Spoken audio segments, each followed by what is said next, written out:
Fala aí, galerinha, beleza? Como é que vocês estão? Saudade do meu povo do terceiro ano, faz um tempão que eu não vejo vocês, que eu não falo com vocês, né? Depois de ano passado tanto tempo com vocês, né? Principalmente 4 tempos, esse ano tá um pobrinho com um tempo só, né? A gente se vê, é bom a gente troca uma ideia. Mas eu sei que pra vocês provavelmente deve estar sendo um ano difícil pra caramba aí, né? Na perspectiva principalmente da ideia do Enem e tal, do vestibular. Mas uma dica também que eu dou pra vocês, galera, não desistam, né? Não desistam nunca, assim, do sonho de vocês, né? Vocês são muito capazes. Eu digo, eu só quero, assim, trazer um pouco desse vídeo. Eu sei que eu tenho que passar a revisão pra vocês, mas também eu acho que é o momento da gente trocar uma ideia, né? Eu falo assim, gente, vocês são capazes mesmo. Vocês são uma turma muito inteligente, eu espero muito de vocês, sabe? Vocês têm toda a oportunidade do mundo nesse momento. Só que é aquilo, né? Só vai sobreviver numa selva aqueles que realmente se interessarem em sobreviver. Né? Aqueles que não se interessarem não vão sobreviver, porque o mundo, infelizmente, lá fora é muito mais competitivo. Só que isso depende de vocês, né? Ah, mas eu estudo no Pinheiros, não estudo em colégio X, Y, Z. Gente, aqui, ó, essa escola aqui tem o melhor para vocês. Vocês sabem disso, né? Eu vim também na mesma escola, uma escola muito parecida com a de vocês e hoje, graças a Deus, eu estou cursando a minha segunda universidade pública e pelo mesmo sistema que vocês passaram, né? Que é o Enem e tal, estudando, se capacitando, às vezes é passando noite. Vocês conseguem alcançar o mesmo objetivo que você que eu alcancei, vocês conseguem alcançar outros objetivos, não só com o Enem, como as outras provas também militares, também que é interessante, outros concursos também que é bem interessante. Que na real, a gente está preparando, eu penso, assim, preparar vocês para o mercado de trabalho, sabe? É extremamente importante. Pô, quem não quer sair do ensino médio, tipo, ganhando dinheiro, né? A gente, infelizmente, precisa do dinheiro. Mas eu sei quanto vocês são capazes, beleza? Não desanimem, não fiquem tristes com qualquer notícia, qualquer disponibilidade aí que passam para vocês. Sempre se animem, sabe? As coisas mais difíceis sempre vão ter o melhor valor, porque você teve que suar bastante, você teve que sacrificar bastante para ter aquilo. Beleza? Então não desanimem, não fiquem tristes, porque o melhor ainda vai estar por vir. Esse ano ainda vai fechar com chave de ouro, assim, eu espero, de verdade. Ano que vem eu só quero ver a cara de vocês na escola para poder falar, pô, eu passei para tal lugar, passei para isso, passei para aquilo. E lembrando, galera, pensem bem nas opções que vocês querem, pensem nas outras possibilidades também, pensem que o mundo também é muito maior. Então, assim, a gente projeta o nosso trabalho em vocês. Vocês vão ser o resultado de tudo que a gente tenta também fazer por vocês. E por isso que é interessante. Né? Por isso que é tão fascinante também o ato de ser professor. Né? Auxiliar as pessoas a quererem os seus objetivos, as suas vidas, ampliar e modificar também. Beleza? Mas já enrolei muito aqui. Sei que vocês já estão de saco cheio de todas as minhas vezes que eu falo pra caramba, mas é porque eu passo muito pelo que vocês sentem, pelo que vocês querem, né? E vocês só vão conseguir se vocês também trabalharem duro, né? É igual de uma série que eu vi, que tem uma frase engraçada, né? É, carro grande, casa grande, trabalho grande, né? Tem muito disso. A gente não deve ficar só olhando para as pessoas que têm tudo fácil, né? Essas pessoas que têm tudo parece ser fácil, às vezes não é tão fácil assim. Galera, então vamos lá para a revisão, sem papo rolando, né? Mas eu quero tratar aqui essa ideia dessa revisão do seguinte, pegando um pouco de cada coisa que a gente estudou. Então, da primeiro ponto que a gente está falando, né? Falar sobre o que a gente iniciou em filosofia, falar sobre mitologia, né? O que é a mitologia, né? A fascinação da mitologia. Gente, tô quase me sentindo aquele metido filósofo lá de Chicago, lá, orientador da elite política brasileira agora, né? O Olavo de Carvalho, que fica fazendo vídeo de madrugada. Eu estou fazendo vídeo de madrugada quase monólogo, né? Falando sozinho. Mas faz parte da vida. Eu prefiro ser o Leandro Carnal, né? Deixa eu ser o Carnal que eu fico muito mais feliz. Mas brincadeiras à parte, gente, olha só. Quando a gente fala de mitologia, na verdade, a mitologia a gente pensa ela da forma grega, né? Ah, a mitologia é grega. Mas a mitologia, gente, ela é independente dos gregos, né? A mitologia, na verdade, vai existir em qualquer sociedade humana, né? Você vai ter os hebreus, você vai ter os fenícios, os persas, os chineses, os japoneses, todas essas sociedades antigas, principalmente do mundo, assim como a hindu, né? Que tem uma mitologia linda, vão criar mitos, né? E na verdade o que é um mito? Agora vamos pensar bem o que é um mito, né? O mito é uma criação humana, é uma criação humana para tentar explicar algo que a gente não tem uma lógica construída sobre essa coisa. Por quê? A nossa mente humana, galera, ela tem a necessidade de buscar respostas, né? A inquietude humana tem a necessidade da gente querer buscar respostas mesmo que a gente não tem a menor ideia que seja aquilo. Mas a gente vai tentar buscar uma resposta. Essa busca das respostas vai criar a mitologia, né? Porque você vai criar vários argumentos, né? E esses argumentos vão se juntar com coisas fictícias, vão se juntar com coisas além da capacidade humana, né? Que a gente já está falando justamente do sobrenatural, que está além da natureza, para tentar dar uma explicação lógica para esses fatos. Então a mitologia, na verdade, é uma criação humana para tentar explicar algo. Então, na verdade, a mitologia é algo que não existe, né? É uma simples criação humana na tentativa de explicar algo. E, na verdade, essa explicação não precisa ser lógica, ela, na verdade, só precisa ter um sentido para, esse sentido para as pessoas, beleza? Por quê? Se você prestar atenção, tem várias mitologias, essas mitologias vão ser direcionadas para as pessoas daquela sociedade. Então a mitologia nórdica é diferente da mitologia que a gente tem justamente do criacionismo católico, cristão, hebraico e muçulmano, né? Porque já está bem abrangente, assim como justamente essa mitologia nossa vai ser diferente do hindu, vai ser diferente dos chineses e vai ser diferente justamente de outras civilizações, beleza? Todo mundo entendeu mitologia? E aí o mais importante é a gente entender que a filosofia ela vai surgir da mitologia porque a gente vai fazer uma passagem. A gente viu que na mitologia a gente tentou explicar. E essa explicação, na verdade, ela não se sustenta porque ela é muito rasa e ninguém sabe por que ela existe, né?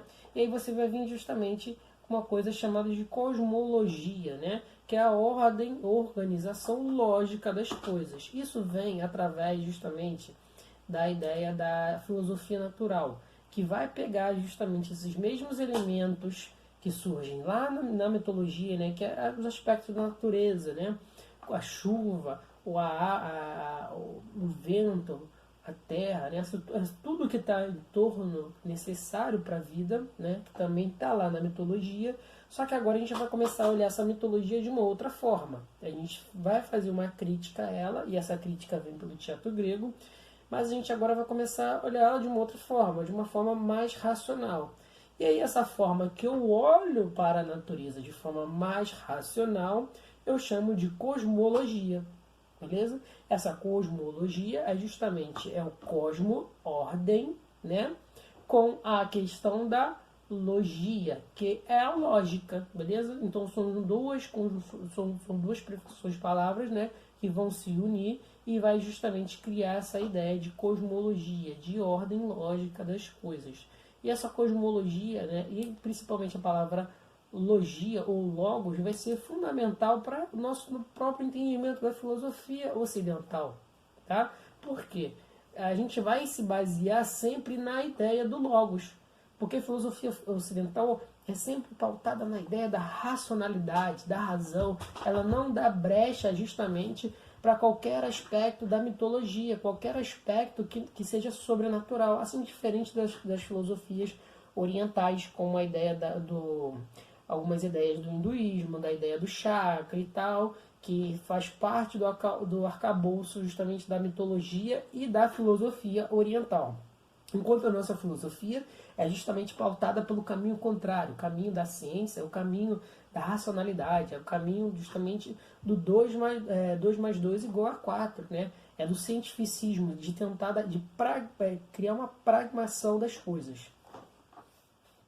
E é por isso que Aqui também no Ocidente a gente tem essa ideia do cuidar do corpo muito ligado ao aspecto científico, enquanto no Oriente você tem a ideia do cuidar do corpo no aspecto espiritual também, né? Enquanto aí você vê como que as duas coisas se criam. Mas o mais importante a gente entender é que o mito é fundamental para a filosofia e o meio disso, a passagem disso vai ser justamente a cosmologia, que é entender esses aspectos dos fenômenos sobrenaturais para uma ordem lógica e racionalizada para criar e sustentar a filosofia. Beleza? Outra ideia também eu queria falar um pouco sobre Platão. Por quê? Galera, a gente falou de Sócrates, falou da dialética, falou da maiêutica, falou da ironia, que Sócrates é maravilhoso. Os filósofos pré-socráticos também, quando a gente fala dos filósofos sofistas e tal, a galera da filosofia da natureza. O Platão ele é um filósofo interessante porque ele vai escrever, ele vai racionalizar, ele vai pensar sobre muitas coisas, mas ele vai criar um aspecto de uma coisa na filosofia chamada de idealismo. Né? Ele vai ser o primeiro filósofo justamente idealista, ele vai ser o pai do idealismo, né? Porque ele vai criar a partir do mundo que ele entende que existem dois mundos diferentes. O mundo sensível e o mundo inteligível. O mundo sensível é o mundo real, que a gente sente, né? O mundo das sensações. E o mundo inteligível é da inteligência, da capacidade que a gente tem de pensar. Ele vai criar vários escritos sobre isso, assim como a República, o mito da caverna, né?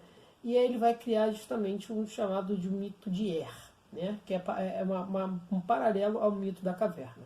Esse mito de Er, o que ele traz? Né? Vamos pegar a construção dele a partir do filme Matrix, para poder explicar melhor. O Neo vive na Matrix. Só que a Matrix, você está vivendo praticamente no mundo perfeito, no mundo onde tudo faz sentido, onde tudo no mundo sensível, o olfato, o tato, o paladar, as experiências são completamente encaixadas. Mas ele diz que há algo no mundo inteligível, que é no mundo das ideias, é o mundo da abstração, que é muito amplo, é muito maior e dá uma inquietude no ser humano. Ele fala que essa inquietude, né, vem justamente da questão da reminiscência ou da anamnese, né, que é justamente uma ideia de inteligência espiritual, né, uma inteligência do mundo dos espíritos, do mundo inteligível, onde não se pode sentir sensações do mundo real, mas ele está lá. Né? Ele meio que começa a escrever sobre a questão da reencarnação, né? Que você, à medida que muitos espíritas estudam justamente esse mito de Er do Platão, porque ele fala justamente sobre essa questão da reminiscência, né? Que ele vai falar que a gente vai sofrendo transformações. Essas transformações da nossa alma também levam uma certa consciência corpórea.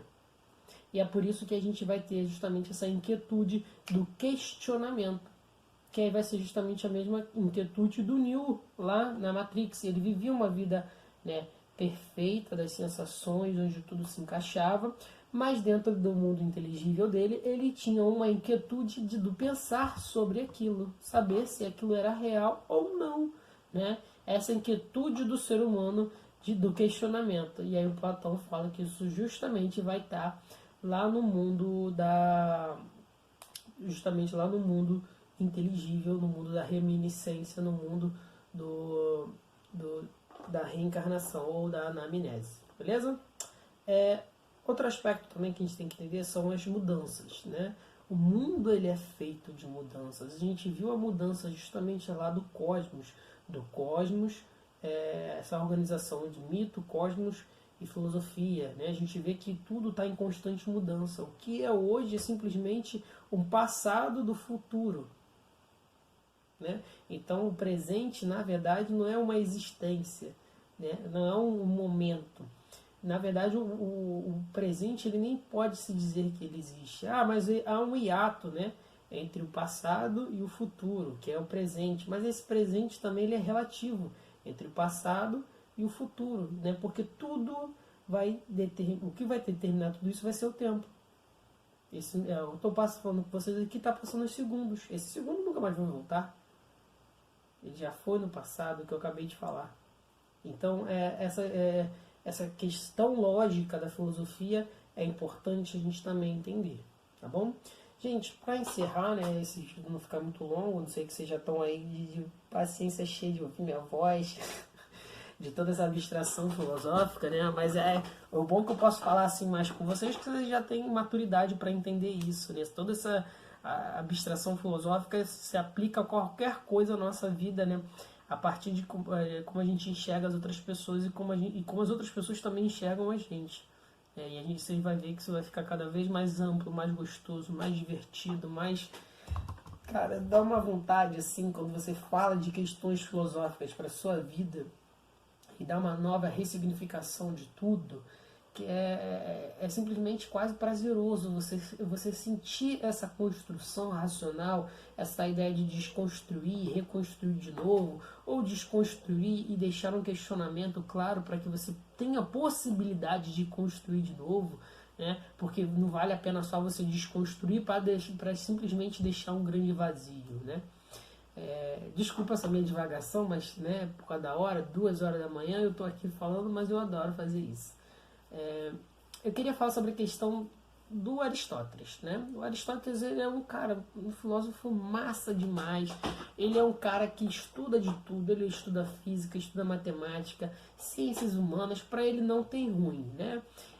E é por isso que, na verdade, a gente tem essa pluralidade de conhecimentos, pelo menos no ensino fundamental e no ensino médio, né? Porque esse exercício de pluralidade do conhecimento vem muito justamente desse pensamento do Aristóteles, né? De pensar o mundo de todas as formas possíveis, né? De entender o mundo dessas todas as formas possíveis. O Aristóteles, ele pensa esse mundo, estratifica essa organização científica, né? Que eu já expliquei para vocês, né? Como é que a gente pode ver as ciências práticas, teoréticas, né? E ele vai encaixando isso em cada ponto.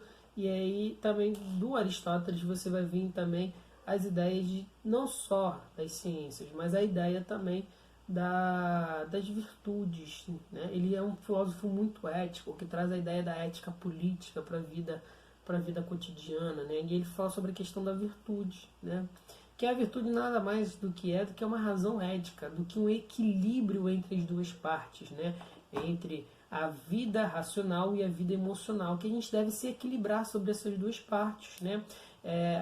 Mas só que isso deve ser um exercício constante, essa virtude. A gente simplesmente não deve carregá-la pelo nosso ego, né? A gente não deve carregá-la simplesmente pelo textão lá no Facebook.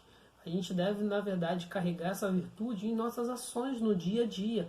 A gente olhar a uma pessoa passando necessidade e praticar o que a gente mais fala, né, que é sobre a questão da empatia. Nem que seja para ajudar a pessoa, simplesmente você ouvindo ela. Eu não tenho condições de ajudar. Sim, mas você tem condições de ouvir. Você tem condições simplesmente de, às vezes, de amparar. Né? E isso é uma virtude humana, é uma virtude ética, de você controlar os seus comportamentos. E às vezes o que acontece? Quando você vê uma pessoa em dificuldade, o seu corpo emocionalmente reage àquilo. Por quê? Você liga o alerta de perigo no seu corpo. É normal, isso é instinto animal humano, né? A gente ainda é animal, a gente ainda não é um monte de amoeba andando por aí. Então, o mais interessante é que ele fala que essa virtude deve ser praticada, que a gente deve ir lá simplesmente também ajudar a pessoa, ou saber o momento que não devemos ajudar, quando a gente também se pôr em risco, né? Também não é muito lógico.